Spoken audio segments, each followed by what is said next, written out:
So as you guys could probably tell from the title of this video, we're going to be creating something like this, a glitch transition effect in Adobe Premiere. Stay tuned. So before you even hop into Premiere, you actually want to hop on Vimeo and grab this clip right here, VHS bad tracking overlay, and you just want to go ahead and download that. Now what this will serve to do is actually help us sell that transition effect, as at certain parts the tracking gets really bad and there's a lot of white grain on the film, and it will really help add to your end result. Alright, so in Premiere I just made a new sequence real quick to kind of show you guys what to do for this tutorial. You want to go ahead and grab the two clips you intend to transition from. In this case I'm going with my church shot from Galapagos to my church shot in Watertown, so that's kind of the plan. And at the transition point you want to go ahead and measure about 5 frames, and how you go by frames, you actually want to hold the shift key on your keyboard and go left to right with the arrow keys. In this case, since we're going from the left to the right, you want to go back 5 frames, so 1 2 3 4 5. You want to go ahead and grab your razor tool or hit C on your keyboard and cut that. So now that the incision has been made, you want to take this clip that is now 5 frames long, and you just want to go ahead and copy it, paste it in the layer above, and then paste it again in the layer above that. So now you have 3 of the same video stacked on top of one another. Then you want to go to the effects tab and grab the RGB color balance under image control. This will kind of emulate that 3D look that you get in the movie theater when you're not wearing your 3D glasses. 3D movies suck, but it looks good in this scenario. So what you want to do is you want to basically put this on 0, put this on 0, and since this one is on top and it only has the red pigment, you're just going to see red. You want to do basically the now 0 red, 0 blue, you'll have green. Then you want to do the same thing, 0 red, 0 blue, or 0 red, 0 green, my bad, and now you will have blue. So how this works essentially is that they all kind of overlap each other to give you your original image. How you actually do that is you want to go to the opacity tab and you want to grab the screen. So screen, and basically do the same thing for every single one. So change these all to screen, and this will end up giving you your original image. There you go. So now to get that actual look that you get in the movie theaters, you want to just very slightly change the position of a couple of them. Like that. And that'll give you kind of like that 3D ghost look to it, as you can notice here. And then you want to do the same thing here. You can change this down a little bit. You know, you don't want to go too ham, because then you'll have something like that. You want to have them kind of close together. This, again, personal preference, so adjust it to what you like. I'm just going to keep it kind of simple with, let's do a very, like, there. Just a little bit of yellow on top, pink on bottom, with a little bit of blue to the left. I like that. So now that we have all this, you want to go ahead and nest this. How you nest it, you just highlight it all, right click, and then hit nest right here. This will put it all in one group and make it a lot easier when it comes to actually making this transition. So now I measured out 5 frames. I think 5 frames is actually too much, so go to the cut again, maybe do 1 2 3 and a half. And a half, I'm just gonna do instead of holding shift, just do the arrow keys, 1 2 3, and I'll make a cut here.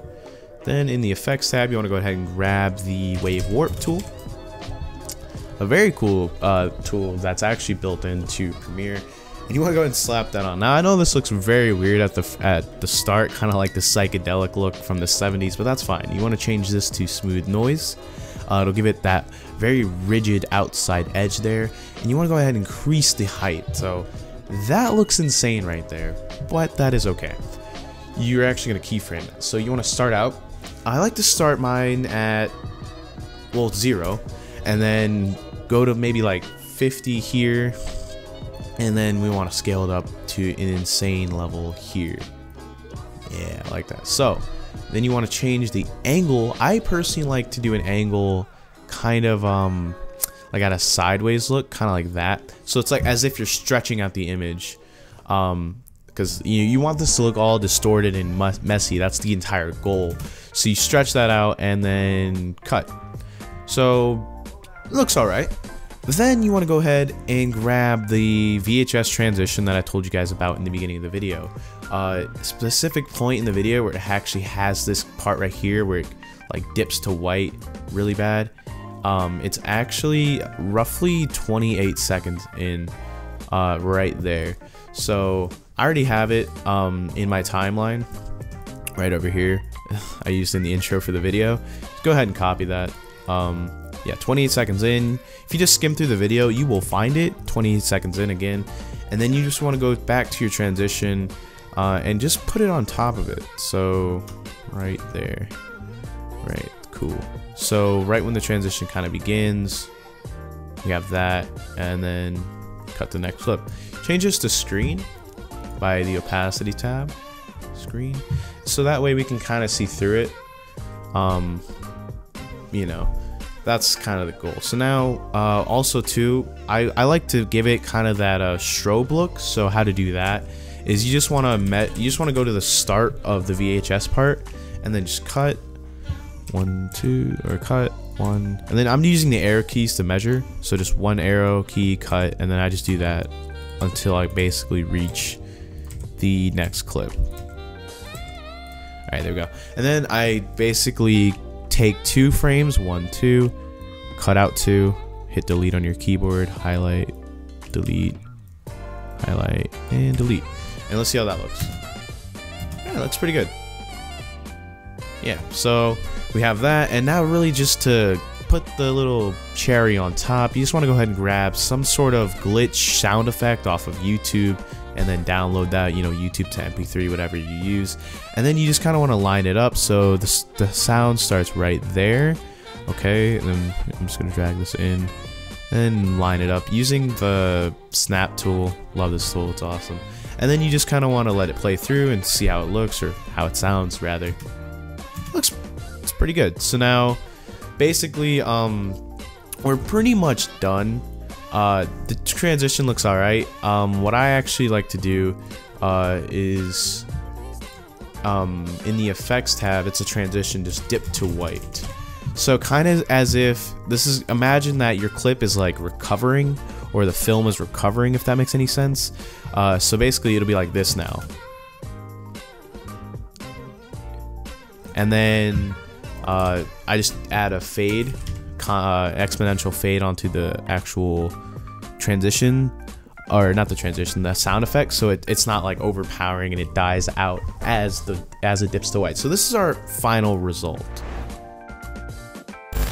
So yeah guys, that about wraps it up for the glitch transition tutorial. I know this video is a little bit long and drawn out, but this is my first attempt at ever doing this style of content, so you know, hopefully I didn't botch it too bad, and hopefully some of you guys enjoyed it and found it useful.